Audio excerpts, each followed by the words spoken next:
We have Ryan Yokome here today. We're going to be talking about how to manifest more money with more ease.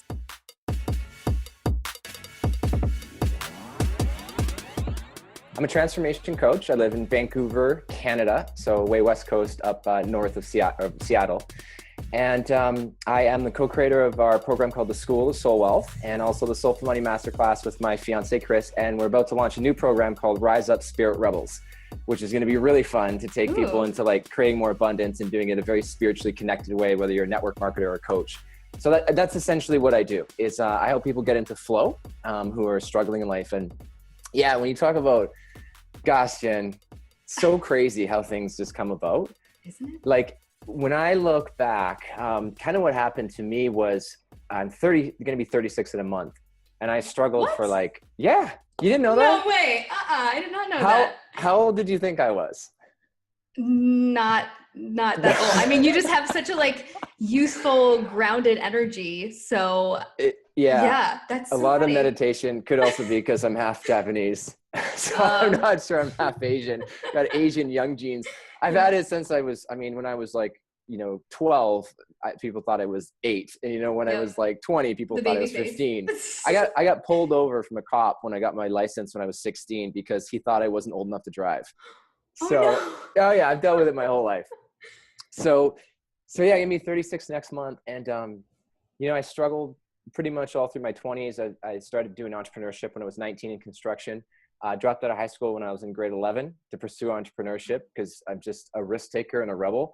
And so I thought I was going to do really well and ended up really struggling through all of my 20s. And I was like, jump in the net will appear. My net never appeared. So it was just like epic failure after failure. And then, yeah, we ended up, myself and my fiance ended up finding ourselves in a really bad financial situation. We were, tens of thousands of dollars in debt, and we were super unhappy and unfulfilled. And we're like, man, there's got to be more to life than this. And I don't know if you've ever hit that point where it's like, there's got to be more.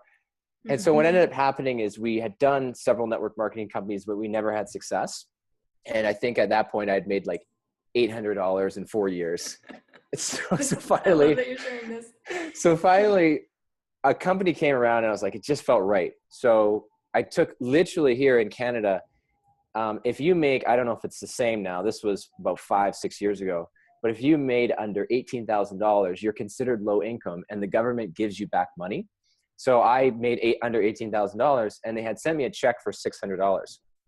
And there was a week left in the month. And I said, I can either pay my rent with this check or I can sign up in this network marketing business. And I signed up in the network marketing business. Of course. And yeah, of course, right? And I ended up making the money back within a few short days. And then we just went for it and we ended up crazy. We never made good money. We ended up scaling that business to 6 figures in 10 months and then built it up to making multiple 6 figures over several years. And what's fascinating is we thought we were totally made. Like, we're like, oh my God, we're making like 15 grand a month, most of it residual. Like, this is just incredible. And then it all went to shit. So basically, a quick rise. I was going to say, what was that like all of a sudden going from nothing to having 15K months? It was so life-changing. Yeah. Like my fiance, Chris, says we no longer had to count corners to buy bananas at the grocery store. It was it was so life-changing. Like we were like, oh my God, we're actually making money. We could travel. We could pay our bills on time. It was absolutely, we'd never done anything like that before. Yeah. And we just became different people. And so we're like, okay, when things are going really well, you're like, it's just going to keep getting better. Well, no, it didn't. So what ended up happening is, the company started having some issues and, the company sort of went from, I think, about $30 million a month in sales to about $30 million a year. And so it obviously, it really affected our business. And so we were freaking the fuck out. Because when you're making 15 grand a month and then your check halves, where all of a sudden you're making 6 to 7 grand a month and you're used to making 15 grand a month, it's a big difference. So we're like, what do we got to do? So basically what's led me into coaching is I had 3 choices at that point. And I'm like, well, I could go get a job, right? Which I can't do. It's just like, I would just like, not your DNA. I would probably own the business if I got a job in a few years. So I could go get a job. I could go join another network marketing company, which I really didn't want to. My heart wasn't in it. And the third one was I could do what I really have always wanted to do in life. And that is become a coach, you know, and go out and serve people with my passion. And so I was like, let's do it, you know? So we moved down to San Diego for 3 months and just decided to go for it and launch my coaching business. I was super scared. I didn't know what to do.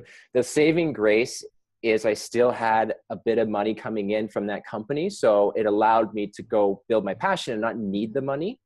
And then, you know, just kept taking risks, and lo and behold, here we are 3 years later with a thriving coaching business with, you know, I think we sit now at like 11 clients in 11 different countries around the world, and just get to work with the most amazing people. Wow. Yeah. Amazing. What was that transition like for you, walking away from maybe the network marketing structure and saying, okay, I'm going to step into my own thing? Because I know a lot of the people that I mean, that was kind of my journey as well. And a lot of the women we work with, they are trying to diversify and maybe want to step out on their own. So what went through your mind? Like, what were you thinking about? Scary. Yeah. So scary. I was so scared. I was so scared of it not working. And maybe I not knowing enough and feeling like inadequate or not good enough to be able to grow it. But I was excited about it. So here's the interesting thing that I'll tell everyone. When I first started coaching, I grew my coaching business to 6 figures in 5 months. Dang. And then started scaling it out. Now it's multiple 6 figures. So it's just, I always tell people, like, when you got to have faith in it. Like, you just got to keep going and not quit, and just believe it's possible for you. And most importantly, I tell people all the time, like, you've got to shelf your shit and just serve. I just went into like, how can I help people? And that was it. And that's what really changed my life. Up until that point, it was more like, how can I get money? You know what I mean? Like, I was telling our school of soul wealth, there's a huge difference between, you know, when you give, you're in a vibration of abundance, but when you're trying to get, you're in a vibration of lack. Getting and receiving is very different. Like, giving and receiving is a flow, but trying to get is saying you don't have it and you're trying to get it from something or somewhere or someone. So for me, it was, it was scary, but I took the risk. And it paid off. Paid off pretty well. Paid off pretty well. Yeah. So now for you, when did you start waking up to the law of attraction and abundance? When you first got into your private coaching, is this the style that you first led with? Well, what I did, and I always tell people this, you always want to teach what you know. So if anyone is looking to become a coach or follow their passion, you already have something under your belt that you know really, really well. And for me, it was network marketing. So where I started people helping with their mindset and be able to grow their network marketing business, and who wanted to hire a coach to do that. And so I knew that very well. And so I felt confident in there. And then I started scaling more into like the spiritual side of things, which I wanted to do this whole time, but I didn't have the experience yet. So I did 3 years. And at this point, I think I'm about maybe 4,000 to 5,000 hours of private calls, somewhere in there. And then just a lot of group calls in there as well. And so like moving to the 10,000 hour mark, but yeah, it's just you got to get the experience, and then you start to figure out what you really love to talk about. I'm so glad you said that. And I think it is so important to start with something that you've already been successful at, something you've accomplished. And you also pretty much started with something that was pretty tangible, a pain point that you already knew people had in the market. When you were in network marketing, did you have a coach outside of the business? No, I never did. Just my upline. Yeah. Do you find that it's kind of not discouraged, but just not something that's necessarily talked about within a lot of companies? Yeah, because I mean, in network marketing, you get so much free coaching from your upline, or you can go to events for fairly inexpensive. So there isn't talked about as much, but looking back on it now, like if I were ever to do network marketing again, I would definitely have an outside coach. And in fact, you know, some of the people I work with, or that I work with, that I know who do, you know, 7 figures, multiple 7 figures in network marketing, they have coaches too. Yep. The top people. Totally. Yeah. So for you, when you started shifting into this new person, this new life where you suddenly had money coming in, what were some of the beliefs that you had that started to change? Was it like overnight, like, oh my gosh, I'm not broke anymore, so I need to stop telling myself that I'm broke, and now I'm suddenly aware of that limiting belief? Was there anything like that? Yeah, it was really new to me to be charging money and getting paid 100% of the sales and not getting paid 20% of the sales. Right. And then like, that was very new to me because I felt responsible for that person 100%. Like, oh my God, I got to get this person a result or I'm going to suck ass here. So that's kind of like, I'm going to suck ass. Yeah. I had to really step it up. So, I know I want to remind everyone, like, I didn't grow up with money at all. We were always taken care of. My parents were amazing. I grew up in a house where my parents were growing an Amway business, and we've talked about this. And so they were at the beginning stages of a business where it's really hard. And so they didn't have a lot of money. They always took care of myself and my two older sisters. But I watched them fight about money. I watched them struggle with money. And now they do really well financially. But at the time, they didn't. And so I developed all kinds of negative beliefs around money. Yeah. So how did you start to peel those beliefs back? Or what was your initial relationship with money? How did you define money in the past, and how do you define it now? Yeah. So my initial relationship with money was that money equals stress or money equals fighting, because that's what I saw my parents do. And it's really interesting. My mom, I love her to pieces. She said something so funny to me because my oldest sister, Krista, is 7 years older than me. And then our middle sister, Elizabeth, is 4 years older than me. And apparently I wasn't planned. So my mom used to say, yeah, your father wanted to, or excuse me, she used to say, I wanted to watch TV and your father didn't.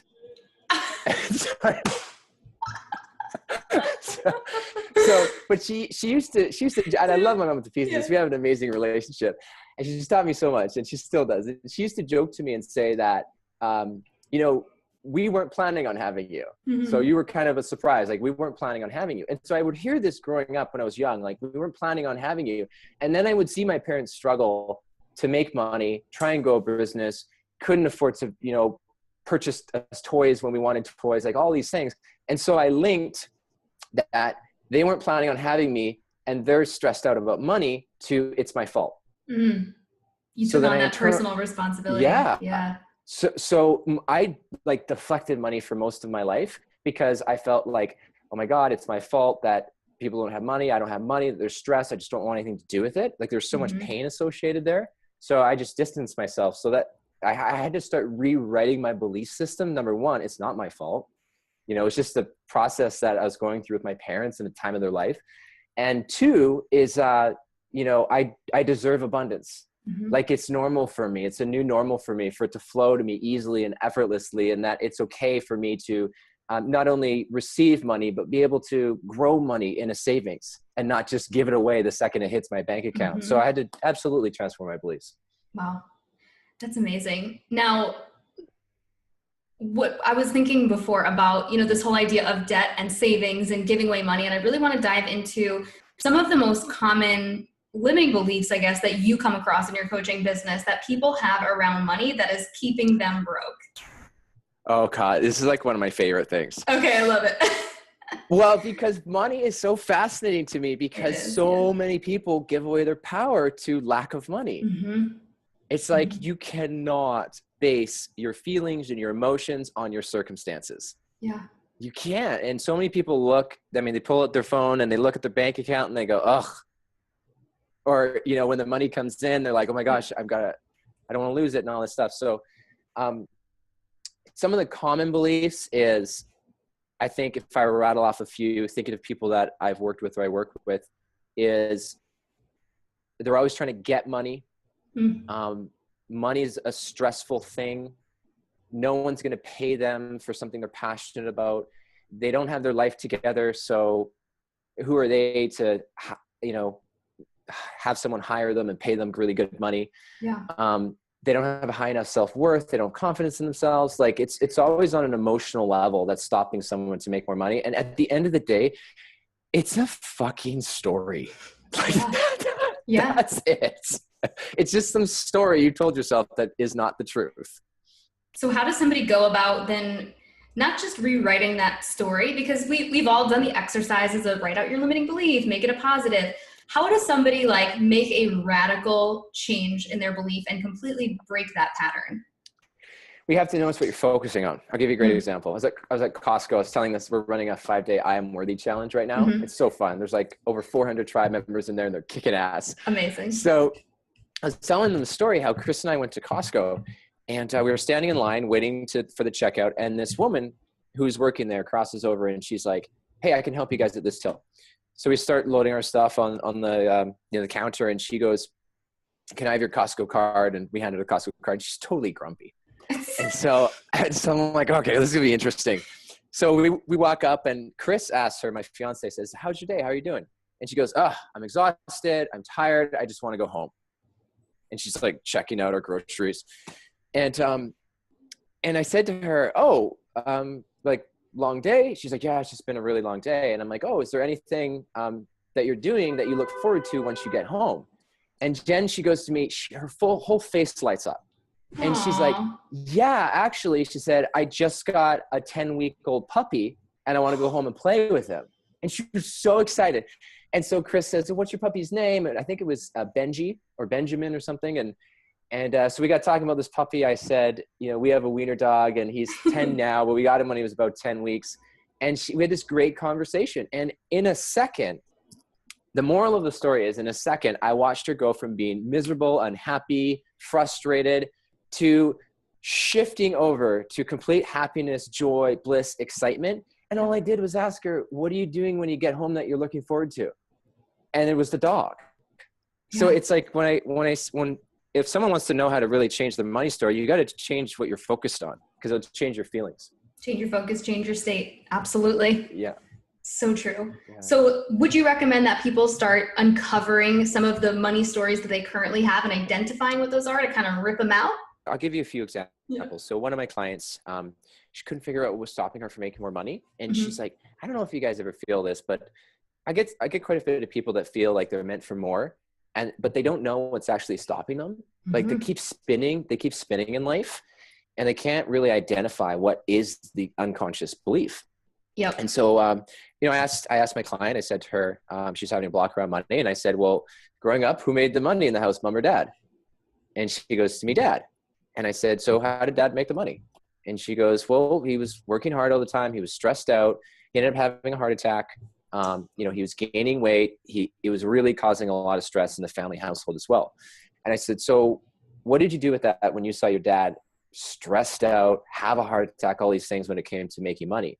And she was like, I just distanced myself and I would go, play and just go into nature and just hang out. And it was such an epiphany for her, because she's like, oh my God, that's the block. Like, that's what she was linking money to pain, basically, and suffering. So of course it's going to stop you from making more money. You got to remember that. And you would know this too, from the work that you do, and your background is psychology and the work with Tony Robbins. Most of our beliefs are created in childhood, and so if you have some kind of developmental trauma that happened as a kid and it's negative with money, that will stay with you until you identify and it becomes aware and you can release it and then move into a new empowering belief. So yeah, you got to go into it and explore what to do. Yeah. As little kids, we're literally just walking sponges. Everything that we experience, it's amazing. And even in some of the work that I've done with some clients, they'll identify some kind of limiting belief, really think about when it was developed and say, oh my gosh, I was in kindergarten. I was 6 years old. Yeah. And I'm letting something that another 6-year-old said to me dictate my entire success. And like, when you really sit back and you're like, okay, let me, as like a 20-year-old, 30-year-old, 40, 50-year-old, let me imagine another 6-year-old saying that exact thing to me today. Would it affect me in that same way? And people are like, well, of course not. So I think it's just like, sometimes it's almost comical when you put that perspective on it. Like this was a little kid that said something mean, like you're ugly or you're bad or you're whatever. And it just stays with us. It's fascinating. It's crazy how long it stays with us. And I always tell people, as long as let's say the 7-year-old version of you doesn't feel safe when it comes to money or making more money, then the adult version of you, however old you are today, won't feel safe either. You won't make it. So you have to go in there. And one of the best ways to do that, I'll give everyone a tip, because I know people are going, well, how do I do this? it's actually what we recommend you do is actually get around your parents and listen to what they say about money today. Like, and if they do well, like mine, if they've transcended it and now they do well financially, then you kind of want to go into a meditation and explore like, okay, at that age, what was it like? And let yourself daydream and just hear the things that they said or see the things they did. And it will start to help you understand the paradigm you created around money as a child. Yeah. And then once you're aware of it, like you're saying, then you can make a different choice. You can create a different story. Yeah. Do you ever do any like inner child work with people? Yeah, all the time. Just kind of tapping into being like, hey, little kid, I'm going to take it from here. I've got one of my private clients right now. He's in his 50s and we're doing a whole bunch of drawing and coloring and all around his inner child so he can bring out his playfulness. How freaking cool. Because he finds himself too serious as a 50-year-old. And so he's blocking. If you guys want to know what blocks money, if you're too serious, you'll block money. Because the spirit, like your soul plays, it's creative, it flows, it has fun. And then the ego is super rigid and routined and structured. So if you're like, and you're trying to grow your business and you're not like flowing, it's going to be really hard for you because you're probably way too serious. So you got to bring out your inner child and just play. I love this. This is so good. So many people are trying to build their business from like head down, buried, body is just hunched over by a computer and they're going, why isn't this working? Why am I not creative? Why? And they're just resisting and they're pushing against all of the possibilities because they're being super rigid in their business. Would you say that's almost like balancing out the feminine and masculine energies, which I know you talk a lot about as well? Or is this kind of like a similar, but kind of a different chunk? Oh, 100%. Hell yes. It's totally. Yeah. It's I mean, I spent the person you're describing that's like this. I spent all my 20s like that. Yep. And I never got fucking anywhere. Like, that was me too. It's like I got there, but it was almost like carrying, like every 10 steps I put another brick in my backpack. You know, it was like, let me just make this more difficult. But I know for myself too, it was like, and I know a lot of people deal with this as well. It was like, work has to be hard. It has to be a struggle to be worthwhile. So purposely making it more difficult than it needs to be. Yes. That's exactly what I did too. I had that belief work is a struggle. It's got to be hard. I'm going to tell you guys, there's an easier way to make money. Yeah. There's an easier way. And I'm living proof. Like you still have to put in the work and you still have to be disciplined and focused and determined. I have those gifts too, but I'm a lot less controlling than I used to be. And that's because I'm not as masculine as before. I've brought in a lot more of my feminine flow. And so I found that the balance between the two. I'll give you a great example. Like people have this misconception around discipline. So they think discipline means like, you got to show up, you got to grind it out, you got to hustle, you got to do the work. Let me give you guys a different meaning behind discipline. Have discipline around your spiritual practices. So I'll give you an example. I took 6 days off this last week. I feel amazing. I'm so grateful to be here with you. Just 6 days off straight. And we just like hung out, we hiked, we relaxed. It was incredible. And on Sunday, because I was coming back to do coaching on Monday of this week, on Sunday, Jen, do you ever find that like you're so addicted to growing your business because you love it that it's hard to turn off? Oh yeah.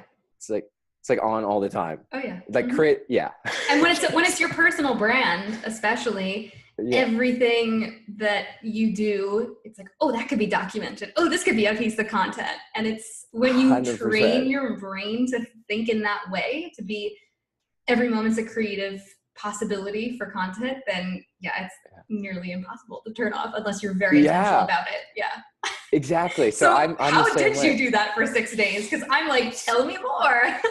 Right. Well, the first day, okay, I'll come back to what happened on Sunday and then I'll go back to the first 2 days. So Sunday, I'm getting the itch. I'm like, I need to coach someone, yo. Like, I need to like build some creative idea. Like the entrepreneur in me is just like needing to come out. But yet it's Sunday and everyone's relaxing, right? So I'm like, okay, I have a choice here. I can either do some work on Sunday, which I actually don't feel like doing, or I can take the day off and then work on Monday, which I actually feel like doing. So I had to have enough discipline to trust myself, trust my intuition to actually take the day off. And I did. And then I came into Monday so fresh.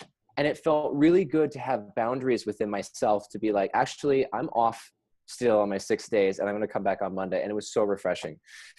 Now, the first 2 days were hell. Here's why. I love your honesty. To be honest, like anyone who hustles right now, it's so easy to be over-identified as the overachiever who's just always kicking ass and making things happen. And so when I took time to like sit beside the ocean and do nothing, I was like, who am I? What is going on here? Right? Like, shit, I need to like do something. And it took me 2 days of panic mode to actually get comfortable with slowing down and being okay with that, where I actually felt good enough to settle into it and then actually have a great time for 6 days. Amazing. Yeah. I'm so glad you're saying this, because the total opposite is usually what is preached in entrepreneurship, like hustle more, do more, you're not showing up big enough, and it's like such an intensely masculine energy. And I so appreciate that you really bring in the feminine and this idea of disciplining your spiritual practice, like getting your butt in a place where you just do nothing. Yeah. That is like true healing. And that's, I think, at least, you know, people that I've worked with, for myself, when I actually give myself that permission, and maybe I shouldn't even think of it as permission. Maybe I should think of it as a discipline, because maybe I'll be more inclined to do it and be more serious about it, right? But when you actually do that, man, like the creative juices just flow. You feel so in alignment. Yeah. Well, and 100%, you get way more in alignment. Yeah. Like we'll do things like we'll book a time, or we'll book into something. We have to get out of the house by, let's say, 3 or 4, or else we'll just keep working. But at the end of the day, listen, if I'm going to be honest, because I want to help your tribe, because I know they have the ability to make a ton of money and help people. If nobody's opening your emails, or you're not building an email list, or nobody is following you on social media, or you're getting very little engagement, you have a boring life. And nobody cares about your life. So you've got to go live a little. Because if you live a little, people will be interested in what you're posting and sharing and what you're doing. They'll be inspired by what you're doing. People don't want to see you just working behind a computer every day, all day, 7 days a week. They want to see you having a fun lifestyle. I love that you're saying this. I love this. This was so me. I'm like, guilty as charged. This is 100% me early on in entrepreneurship, where I was like, I literally, what can I even post today? I am by myself. I interact with no one. I don't have kids. I have no fun anecdotes. I live a boring life, but it was because I only allowed myself to work for 12 hours a day, and that was it. Yeah. The only thing I was able to share was the new business tools that I was learning, but I didn't get outside. And I realized like 6 months later, I was like, dang, when's the last time that I like saw the sky for a few days in a row? And that scared me, because I was like, that's not good. That's not living. What am I doing? Yeah. Do you find that a lot of people get into that? When they're really passionate about growing something, yes. But I will say to people, there's seasons, right? There's times where I'm in a sales process where I'm in it. Like we're rocking it out for a few weeks and that's it. But you know, most of the time, like I have a good balance. But yeah, most people that I find, it's either they're over here and they are such workaholics, they don't know how to stop and slow down and take care of their self-care, or they're over here and they're so in procrastination and overwhelmed, they're doing nothing. It's never good. Like here. No, it's so rare. So rare to find that. So it's like kind of like when I work with people, it's like, well, how do we, if you're not doing anything, it's like, how do we get you into action where you're actually feeling good about what you're doing? So you're not just spinning in your mind all the time. You're actually doing something in form of action. And if you're working too hard, well, how do we get you to slow down a little bit and have some fun?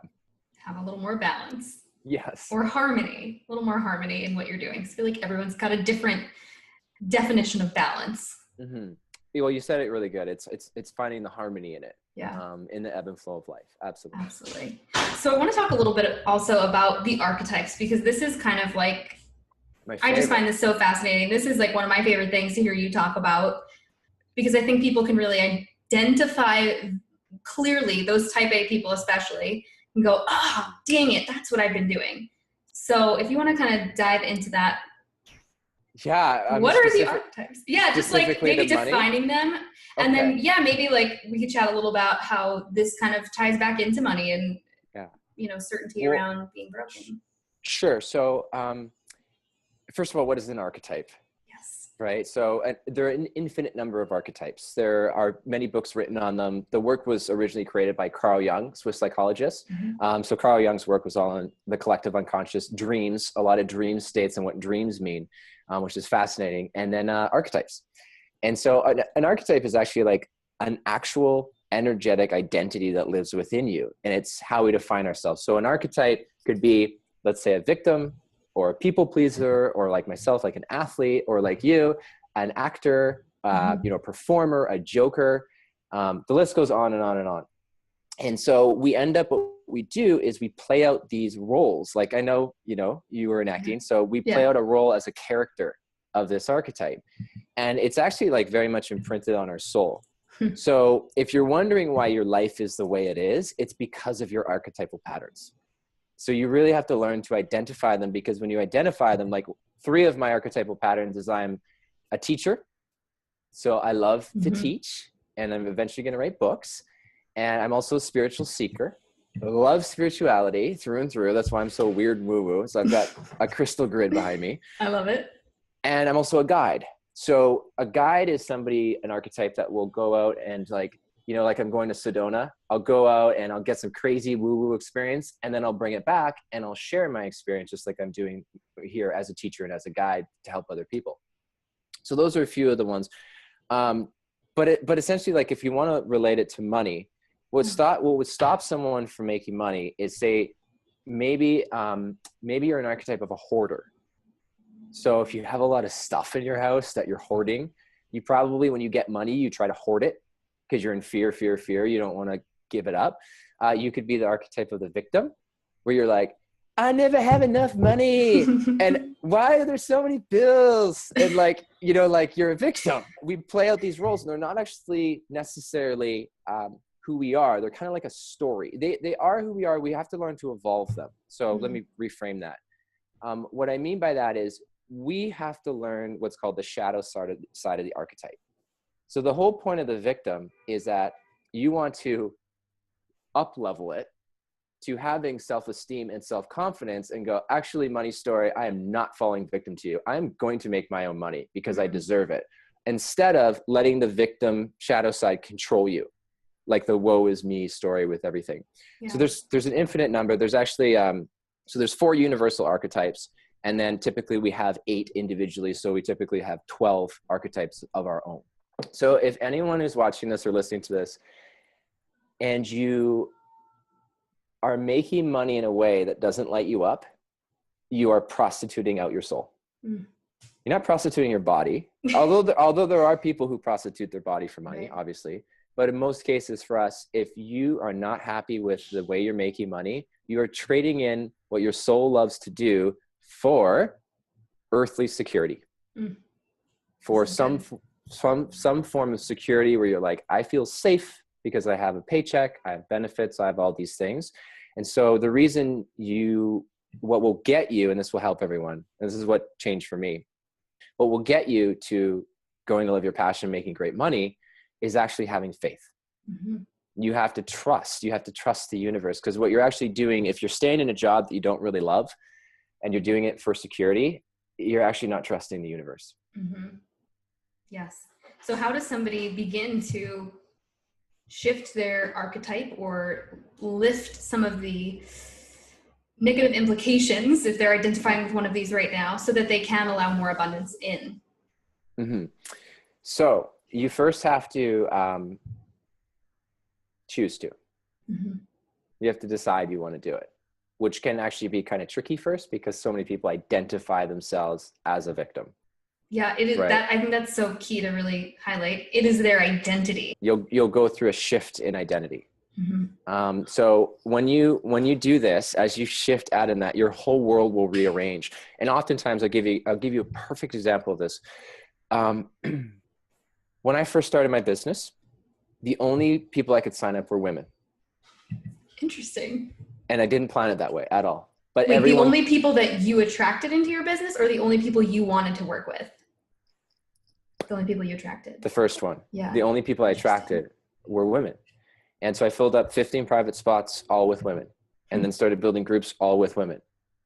And what I came to realize that I have, one of my archetypes is the rescuer, or like the knight in shining armor. Like I can swoop in and like, Jen, I got you. It's all going to be okay. You're like, I will collect all the victims. Come to me. Yeah, because well, this is a brilliant thing, is you end up attracting either similar types of archetypes or the opposite, so you guys could play off each other. Because there's a contract there.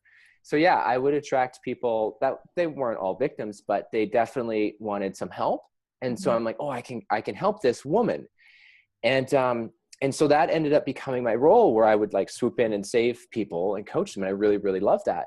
But eventually what happens is I became so busy helping everyone else that I forgot to help myself. So I started to get burnt out and exhausted. And so I'm like, I need to make a change. And what I realized is that where it all stemmed from was the back of my childhood. But my relationship with Chris was that I was the victim, or I was the rescuer, and she was the damsel. So she was a victim.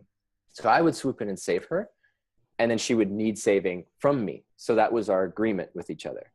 Yeah. So here's what I'll tell people when we talk about identity. You may think you're in a relationship with someone, or you're going through issues with money, or whatever your deal is with money, and that's who you are. But when you start to understand who you really are, it really rocks your world, because you start to understand why you're actually in relationships with other people. And it's not for the reason that you thought it was. And that's crazy. Yeah, you start to recognize, what am I actually getting out of this relationship that's maybe not fully serving me? Because then you're just almost solidifying yourself in that archetype and playing out this maybe not so healthy dynamic.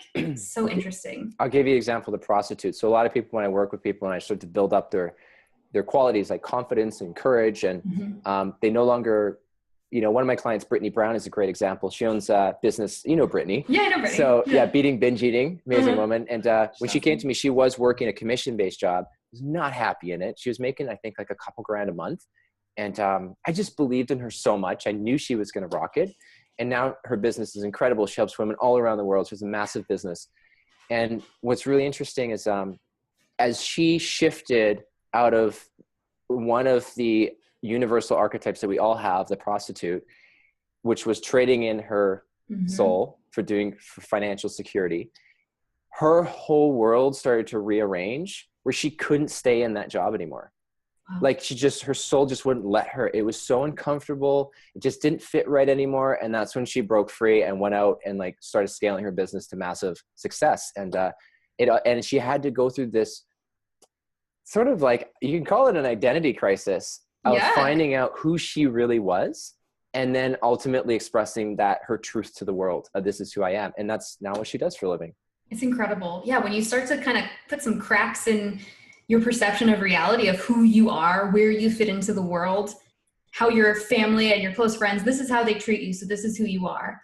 And when you want to actually show up in a different way and be more empowered and be kind of like, I'm a badass. A lot of people are afraid to step into this new person. Will people like me? Will people accept me? Yeah. It's amazing. Yeah. Well, 100%, right? Like, will people accept a new me? Yeah. I remember this time I was growing my network marketing business. It was close to the end of it. And we had a woman that my upline sponsor moved into our business. And so we'd never had help like this before. She moved a real rock star in. This woman started like just kicking ass. And she was over in the UK. And so at the time, I really loved creative work. Like, I saw you post your DSLR camera on Instagram. So I'm assuming you love taking pictures. I do, yeah. So I'm actually going to buy a camera and go learn how to, because I don't know how to work a DSLR. So I'd love to. I don't know that I'm particularly expert in that, but I initially bought it for filming. For quality video, because that's really that one's quite large and quite bulky, so it's not not an easy snap and shoot kind of a situation. Yeah.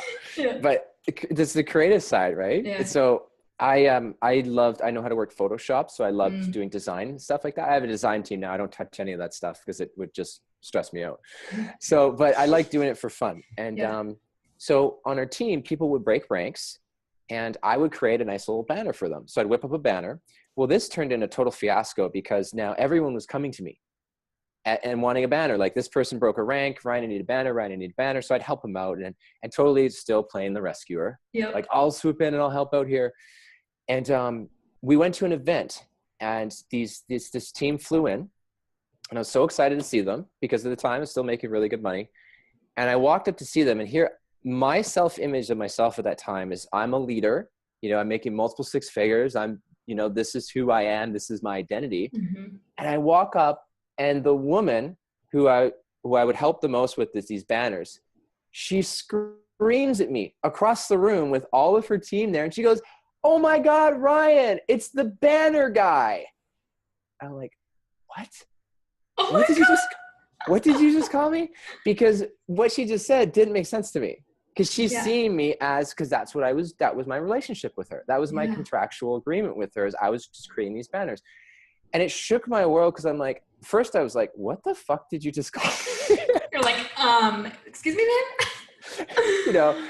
And so I sat back, and actually that's when I stepped into doing coaching, because I realized I was playing way too small. Mm-hmm. And I was just going around doing all these small things so I could feel loved around people, but I wasn't stepping into my own power where people actually saw me as that identity. And that's when I went out and started growing my coaching business. I love this story. the banner guy. Yeah, crazy. Rocks your world. I love this. So for those people who are listening right now who are in that place where they're stepping into their own business, what are some quick tips around increasing their prices? Because I know this is one thing that so many people are freaking terrified to do. They're like hearing this right now. They've heard, you know, me or my business partner Angie talk about this. Like, hey, we left network marketing, not anything personal against network marketing, but we started our own thing. And they're like, how do you do that? How do you price yourself? How do you figure this out? So I'd love to hear your thoughts on that. Yeah, well, you got to find the sweet spot. Yeah. You got to find the sweet spot. You know what I mean? Like, because if you price too low, it's going to just feel so off. Like it's just gonna feel like dirty. Like you just had like flat soda. Like you're gonna get flat soda. I love how you're just like pulling in all the senses, because I'm just like, yeah. It's just like, blah. You know, like you got paid and you're like, nah. Mm-hmm. So you don't want that, but you also don't want to overcharge. Yeah. Because if you overcharge and you get paid, you're going to feel like you've got to go over and above and people please and give like ridiculous amounts to this person, and it's going to burn you out. And it'll actually both ways will lead to resentment. So you got to find the sweet spot. And I always tell people, you want to look at like industry standard, what's going on, and then you connect into what feels the best for you. Mm-hmm. That is just a stretch out of what's comfortable for you. So it's enough that you feel confident in, like you'll know the number. What I like to actually do is I'll write the number down in my journal. And then this is what I do. If I had a journal, I'd show you. Actually, I'll grab a book. So I'll write it down. Mm-hmm. And then I'll literally run my hand over it and feel which price feels the best for me. And then I'll, it's that one, 100%. And then I'll move it up to the next price. Ooh, no, that's too much. That one, nope, that's too low. That one. And I'll literally feel into it. And then as soon as I connect to the price, I'm good. That's when I'm ready. Beautiful. Yeah. And I love what you said. You really don't want to get into that place of where you're overcharging because somebody else in the industry is charging this much. And then all of a sudden you're in this messy cycle of anxiety and codependency and people pleasing. So I think that that's a really important point that you just made, because so many people will come out of the gates and go, well, my coach or whoever, this person told me to do a 10K package, so I'm just going to do it. But I have no testimonials and no experience. And then all of a sudden they're just way in over their head and feel really uncomfortable with what they've put out there. Yeah. And then they feel disappointed. They feel let down. They feel it triggers all emotions. Yeah. I just want to say this really quick, because I think it's really important. Because I know some of the women you work with are like absolutely rocking, they're killing it, right? Yeah. Like I see the testimonials and the shares, And then just like, you know, some of the people I work with, they're growing into their abundance. They're at the stage where they're starting to develop into it. Wherever you're at, you're right where you need to be. And there's something you need to learn there to grow. So here's what I mean by this when it comes to prices. Most people base their worth on money. I don't, but most people do. It's like, how much money are you making depends on how good you're going to feel, or how much money you have, you know, depends on how good you're going to feel. Here's the deal with money. Money is it's a neutral energy, but we have placed value on it. It's, you know, it's really, I mean, what is money? It's some fucking numbers in a bank account. Like, I was talking to Chris about this, like, well, why can't I just go in and put whatever number I want in there? Yeah. Because it's not like we're dealing with a finite amount, like we have $100 trillion between all of us. Yeah. We literally create money out of nothing. So why can't, like we print it. It just keeps getting printed. It's just like, so I was thinking the other day, I'm like, why do I even have to earn it? Because can't I just go and create numbers in my bank account? It's the same thing. Yeah. But I guess it would devalue and everyone would quit their jobs. It'd be total chaos. What I was going to say with the money side of things, and anyone who wants to make more money and they, you know, they're not where they want to be, basically. And we're talking about charging your worth. You have to remember that the universe is testing you to see how well you deal with earthly power. So you're going to use money for two purposes. One, you're going to use it for purposes of the spirit and the soul to better other people's lives, to better your life, to make a bigger positive difference, or you're going to use it for ego purposes. And so if you use it for ego purposes, it usually doesn't last and it causes a lot of, you know, challenges in your life. But the universe, it will only give you what you can handle. So the reason you're not making, like the reason my business isn't at 7 figures yet, which I'm not even going to say that because it's on the way to going there, right? Is because I'm still developing myself into being able to handle that type of power, that type of influence, that size of clients, that amount of demand, that responsibility level. So I'm working my way into that growth as a man, as a person. So the only reason that your business isn't making the money that you want yet, if it's under 10K, let's say, is because you have to do the work on yourself. You got to stretch your mind to be able to handle that type of earthly power. And then from there, it will start to flow. So it's really a test to see if you're going to step up or if you're going to move back into being a victim and self-sabotage. Yeah, because money really, truly magnifies what is at your core and what your core intentions are. This is so good. So good. So do you have any other last thoughts? Good question. Last thoughts. Like what is your one thing, or this is a good question. If you could tell everyone in the world one thing, I'll give you 3 things. If you're feeling like really you got a lot to say. What would it be? Laugh more. Yeah. The first one would be laugh more. Stop taking yourself and life so serious. Just laugh more. The second one would be, oh God, man, surround yourself with people who support you, who raise you up, who stretch you, who play bigger in life. Like get around some people who think bigger, you know, or else like Jen says in her book, You're a Badass at Make Money. If you don't, and you surround yourself with people who aren't making big difference in the world, your win of the day is going to be doing laundry. So get around some people who are going to stretch you, and your win of the day will be like, you made like $3,000 today. Yeah. You know? Love her. And the third one is, this is a big one I work on with a lot of people, is you got to give yourself some credit. Like really, don't beat yourself up so bad. Don't be so hard on yourself. Give yourself some credit. Acknowledge yourself on how far you've come, and just fucking like give yourself a pat on the back. Because I know for me, I sometimes try to arrive, right? You try to like get to the next goal, the next thing, and you're not really looking back on how far you've come. Yeah. So my coach always taught me to take some time on reflection and just reflect on actually like how far you've come in life and how well you're doing. Those are my 3. So perfect. So beautifully said, and unique, different ones than because I like to kind of ask people like best thoughts and those are 3 of my new favorites. Yeah. Because laugh more, so simple. Just not even like hustle, be bigger, blah, blah, blah. It's just like, just stop fucking thinking life has got to be so hard. That's it. Just stop taking yourself so seriously. Yeah. Chris and I, my fiance, we laugh all the time. Yep. We laugh so much. It's like, it's good for the soul. Like it raises the vibration. Yep. We didn't even get to talk about vibration. There's so many things. Vibrations or attracting money. Like that there's so many juicy things. That means we have to get into things. part 2. We have to do a part 2 because, but I'm glad we're ending with this because that's laughing more. Like moving in with my boyfriend now, it's like we literally laugh all day long. Same thing. We act like toddlers. I'm like, I don't think we actually said words to each other today. I think it was just like weird sounds and we're just scurrying around the apartment, just being weirdos. But you know what? I'm laughing my butt off over here. So, it's just like high vibe energy. Just like such a fun energy to live in. But I would, and this is for all you masculine people, like I get too serious sometimes. And Chris is the party girl. And I'm one of my archetypes is I'm the hermit. So I have to force myself to get out of the house sometimes because I like my coziness. And like when I get socializing, I do like it for like a little bit of time. Then I need to go back to the hotel room and like defrag. Mm-hmm.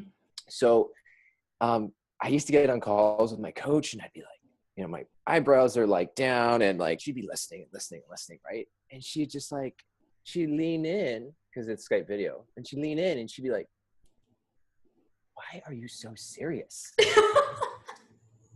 And I'm like, I don't fucking know. You're just like, I'm I don't know. Should I like, isn't this serious stuff? And she's like, well, I don't know. You're pretty serious about life. Just calling you out. I'm like, oh my God, she reminds me so much to laugh. So that was my first tip.